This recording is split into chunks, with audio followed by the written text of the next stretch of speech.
Hi gamers. A lot of you have asked me, what's the value of my collection, what's my most expensive game and all that, and this video is for you. I'm gonna go through my top 20 most expensive games, most valuable games.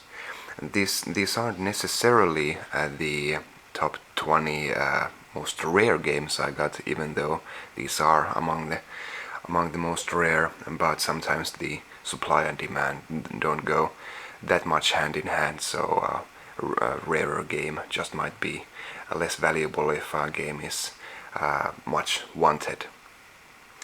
And well, first up I gotta say that this is only my console games here, console and PC games.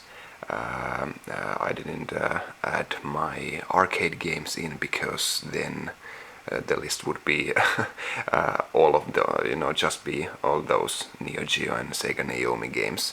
So this is just the my top 20 most valuable console games.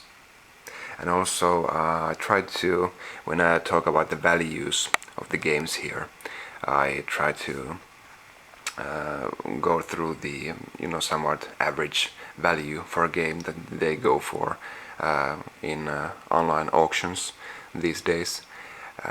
There's always the one guy that wants to pay some ludicrous sum of money for a game, but that doesn't necessarily make the game that value. The next game that will be sold will be at the normal level again, so these spikes don't represent the true value of the game, and I try not to take these spikes into account here.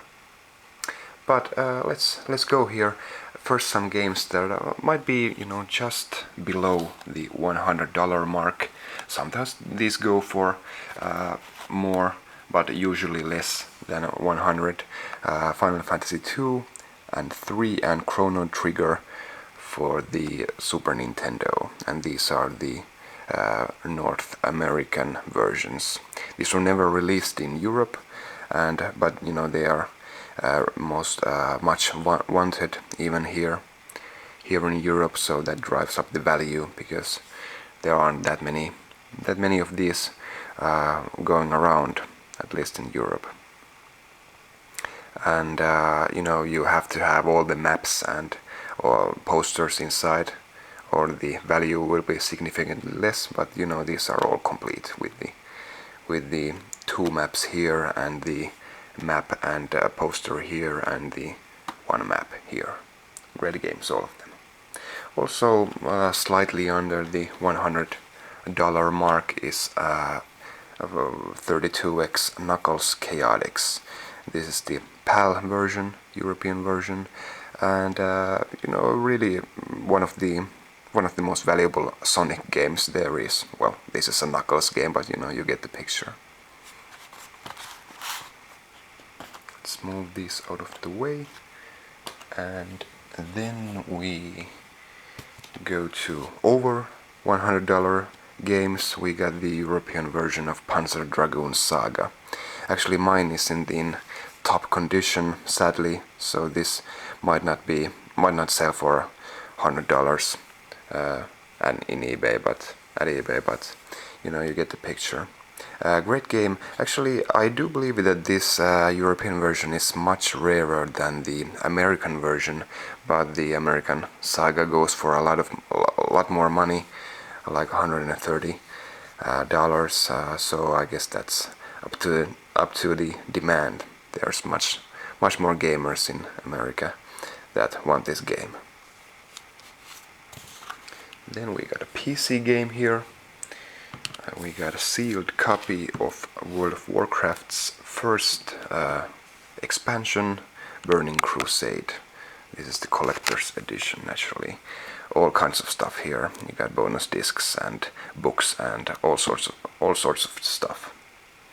And the next expansion, Rise of the Lich King, was you can still find that at stores, so that isn't as valuable as the first one here. This is quite a bit rarer, both in opened and especially in sealed form. So this goes for maybe 100 in eBay. But the similar big box was also produced for the the original game, the main game, World of Warcraft. Comes in this brown box, and well, that is super rare. It was at a time when there weren't millions of players for the game at the time, and I've seen opened copies of the collector's edition for the first game go for, I don't know, $1,000. So they are really rare.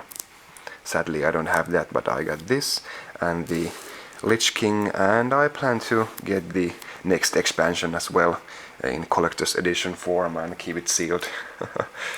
I know, I just don't play the game, so but I really love the boxes and I love the collecting, so gonna go for it. Next we got some Castlevania games. The European version of Castlevania Symphony of the Night for the PlayStation. This is the limited edition collector's pack, which includes an art book and a music CD. Then we got the Japanese PC Engine version of Castlevania Rondo of Blood and the European version of Castlevania Vampire's Kiss. All of these go for more than $100 quite nicely, and you gotta have the spine card for the PC Engine version here, or else it won't be worth as much. Funny story about the Vampire's Kiss here. I found it in a used bookstore, used comic book store. They had all this used stuff, movies, DVDs, all that stuff, and some games. And there it was 15 euros or maybe $20. And I decided to buy the game. Then and there, I didn't even know that there was if there was a manual inside or something like that. But it was pristine condition. You even got the manual baggie and all that.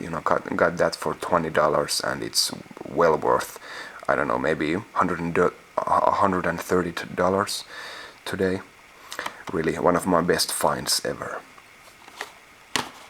Let's see how many I've covered now. 1, 2, 3, 4, 5, 6, 7, 8, 9. So I guess one more. We got 10. And let's get the top 10 in the next video. Well, here we have for the Nintendo 64DD, which was only released in Japan, the F-Zero X expansion kit. Most 64DD software, they are very, very rare. Only a few thousand of each exist. But they have been worth less money than they are nowadays. I got the expansion kit brand new for maybe $70, but this I've seen this go for $150, but maybe $120, $130 is the correct value for this. Absolutely essential if you own a 64DD, and the biggest reason to own the whole machine. Great game. So those were my most expensive games from number 20 to 11, and stay tuned for my top 10 video here. Thanks for watching. Bye.